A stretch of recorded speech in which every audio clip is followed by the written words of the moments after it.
Om. Gayatri Mahamantra. With your back straight, both hands upon your laps, left beneath the right.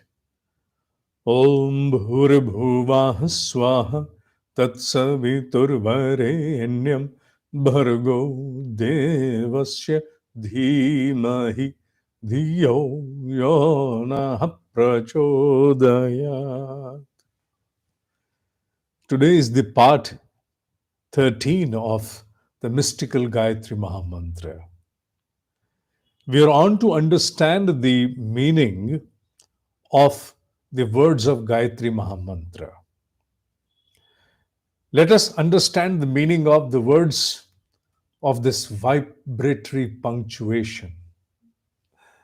The first part of the mantra begins as Om Bhur Bhuvah Swaha. And now it proceeds to the further second part of it, which is Tat Savitur Varenyam. Now, before we go on to the aspects of the second part, that is the Tat Savitur Varenyam, one must give all credit to the great exalted ones who were able to envisage the vibratory source that led to the creation of this entire cosmos. These immutable vibrations are represented through 24 letters. It may appear to be a reiteration, but it's important to reiterate. Known as Akshara. Akshara, Akshara, something which will never disengage, disembark, dismantle, disintegrate. Immutable. Punctuated by the wisdom of the great exalted ones, the Gayatri Mahamantra is the source to the entire visible and the subtlest existence that prevails around us or anywhere. Now we embark upon those 24 triggers of this cosmos, starting from Tat onwards. Tat Savitur Varenyam. Three parts. Tat Savitur Varenyam Bhargo Devasya Dhimahi Dhiyo Yonaha Prachodayat. So the first word is Tat. Tat of the first part of the Gayatri Mahamantra. The first part was Om Bhur Bhuva Swaha. It was an introduction.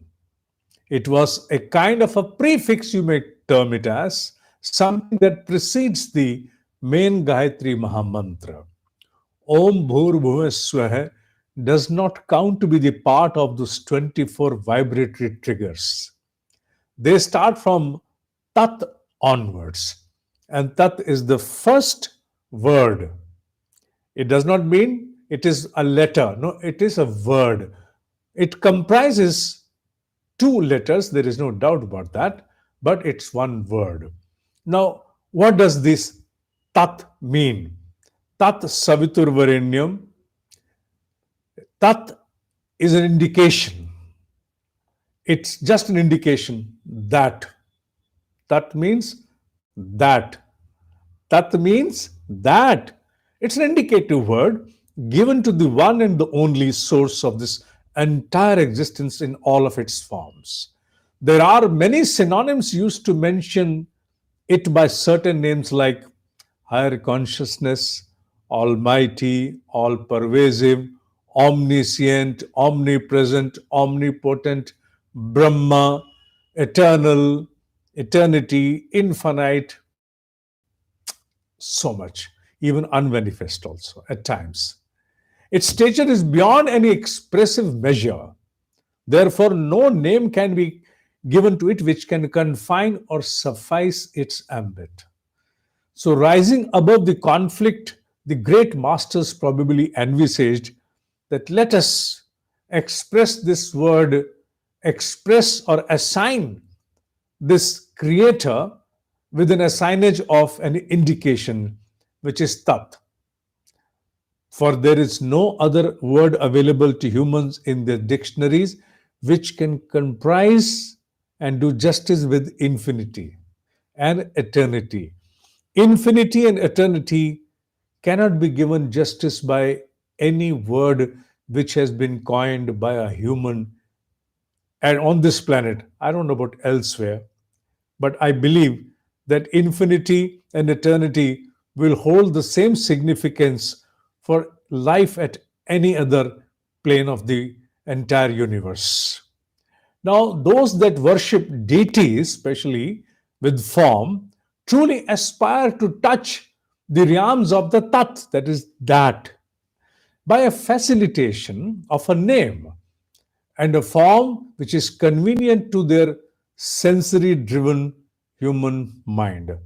The idea is to connect with something which is all pervasive, to connect with something which is omnipresent, something which falls to infinity and eternity. How do you connect to that? Your sensorial drivers have their own limitations. When the moment you started understanding things about life, it was with some name, some form, obviously holding its own respective measure. But here comes a subject which breaks the shackles of all confinements.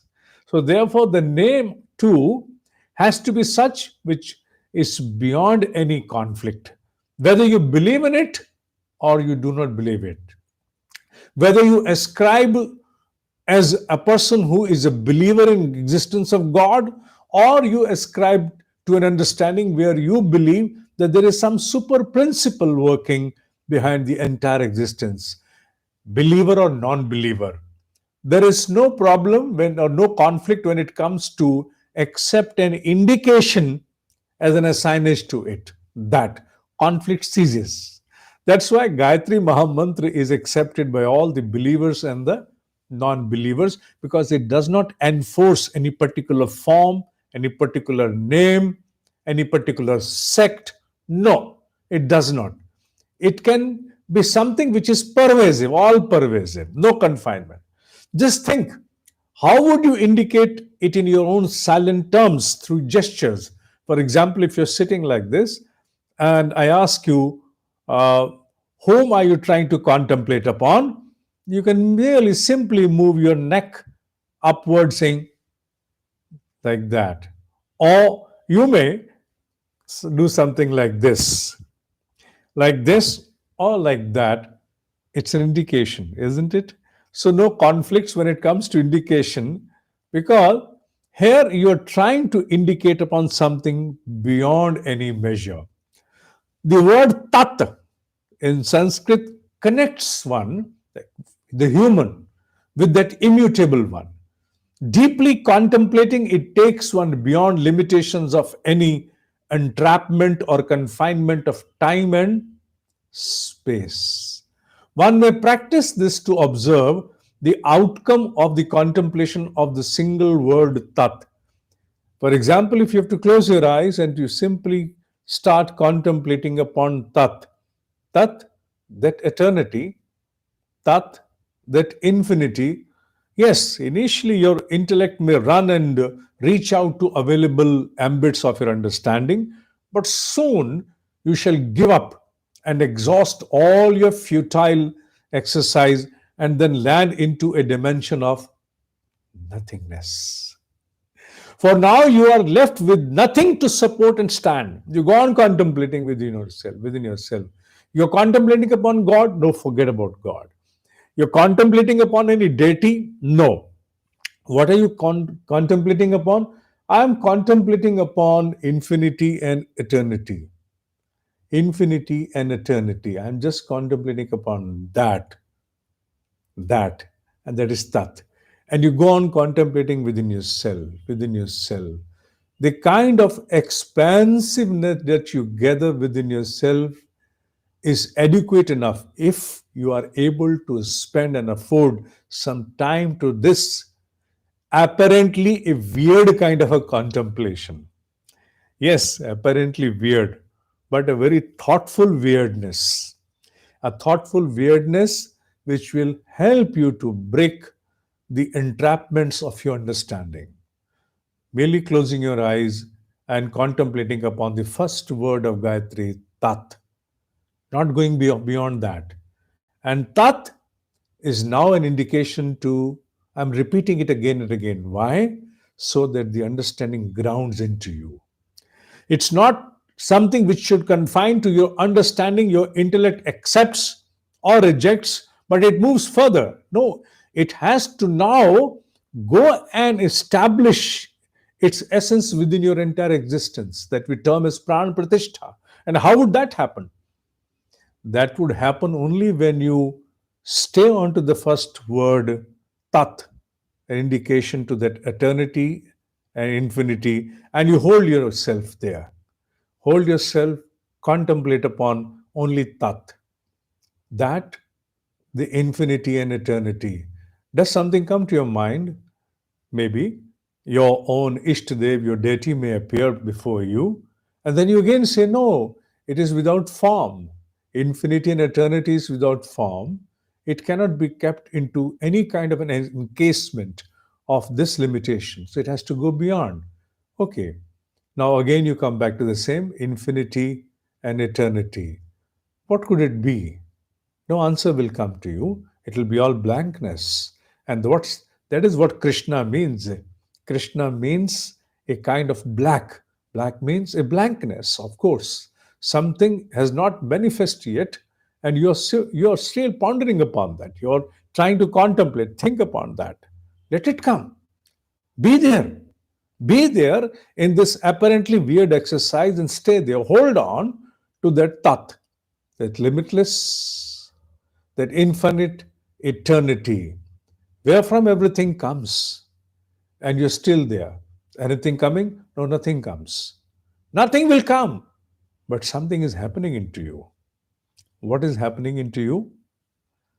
The happening transpires into you by breaking all those so far limitations that otherwise disallow you to question certain beliefs about the Almighty, about the Creator, about that omnipresent. This contemplation merely upon Tat, merely upon the word Tat, the first word of the Gayatri Mahamantra, it will remove all support system that so far your belief system holds upon, banks upon, including fear, greed, anything that you seek, anything you seek in this mortal plane from something which you hold as exalted one, maybe you something you hold as divine, everything will break apart because now you're talking and contemplating upon something which is much beyond, which existed even before those moments when the first letter of any language communication it manifested up into the human mind, or whether it was the language that came into creation, or whether the human also existed ever at that time. Now you're thinking about something of that kind. Can someone measure infinity? No, cannot. Going towards the past and moving, looking forward, bhut bhavyasya. That's how Upanishads mention it. Bhut bhavyasya. Because they know the present is in between. That's why they only mention the past and the future. If you have to comprehend infinity, while standing in the present, you have to think about the past. Can you measure the time? No, you cannot. Can you measure the time into infinity, running into the future? No, you cannot. And if you can measure, then that is not infinity, because infinity is beyond any measure. Eternity is beyond any measure. So, Gayatri Mahamantra breaks the shackles, the entrapments of any confinement and connects you with the true source of this entire existence in all of its form, whether in the gross, subtle, the subtlest. That's what we say, sthula, sukshma, karana. Beyond these three dimensions, these planes of existence, the gross, the subtle, and the subtlest, going beyond these is that. So you must understand what does that mean. That means tat. That means tat. The beatitude is in the Sanskrit tat and in the English that there is only one letter which has to be removed, and that is H. Let H be taken and accepted for what? For this presence. Like a sandwich between the past and the future. So remove H and it is Tat. And bring that here into it, the moment now, the power of now, and it becomes that. So Tat enables you transcend beyond the confinements of your own understanding, and you become the true believer of something which may be higher consciousness, if you're a believer in God, or something which is a super principle that leads to the entire manifestation of this creation as a disbeliever, non believer, whatever may be. But now you have broken those boundaries which so far you understood and accepted that this is God. No, it is beyond. It's beyond scale, it's beyond measure. You cannot comprehend it that easy. Imagine the vibrations that arise by its incantation, chanting as a japa. Now, this is the other part of the beatitude of the science of Gayatri. Not only that you contemplate upon infinity and eternity by merely closing your eyes, but at the same time, when you chant or undergo incantation japa within yourself, ta ta tat, these two letters, when they combine in their own form, in their composite form, they trigger a specific vibration. And as the exalted ones mention, that the center of this word in a body, center of this word means a subtle part of our body which directly has a significance and a relation with this letter, this word tat, is in the center of our eyebrows, in the middle of your eyebrows, right over here, that we also term as Agya Chakra. Yes, behind which there exists the pineal gland. So the point for the center of the eyebrows is the one which the chanting of this mantra, this special word, tat, it triggers. It triggers the activation of it. Now, do you mean to say that it activates merely by the chanting of it? No, it does not, because everything has its own due process or procedure and time. But yes, it is the source which goes on to touch this subtle center within the center of our eyebrows, tatta. So that is termed as a tapini granthi. Granthi means a knot, K-N-O-T, knot. Tapani is the name which given by the great exalted ones to this particular knot, yes, which exists in the subtle dimension within our body, the subtle body which we have, Tapini Granthi. So this word, when chanted, goes and activates or goes in order to make some difference to the Tapini Granthi over here.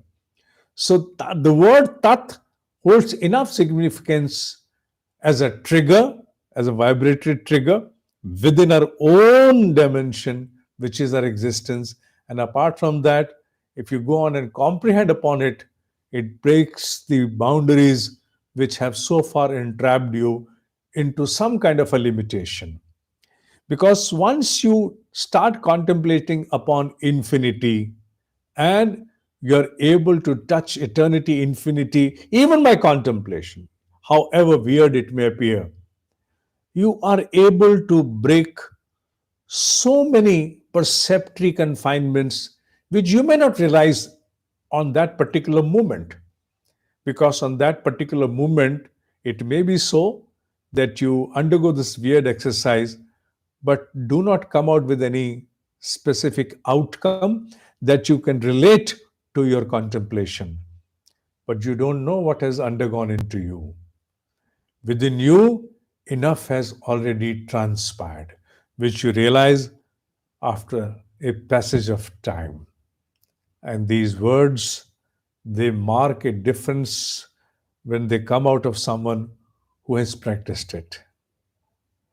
Yes, this is not my daily practice to go and contemplate upon Tat, but whenever I have done it earlier, it led me to break certain entrapments which otherwise I was not able to break.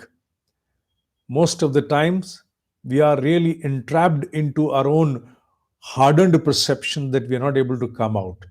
And unless we come out of the box, the new dimensions do not unravel before us. Give it a serious thought. Try to contemplate upon this, the meaning of Tat within yourself.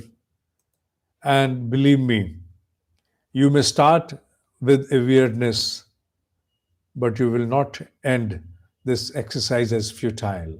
No, no futility, but something meaningful shall certainly come and add to your own seat of understanding. Enough for this particular session of mystical Gayatri Mahamantra.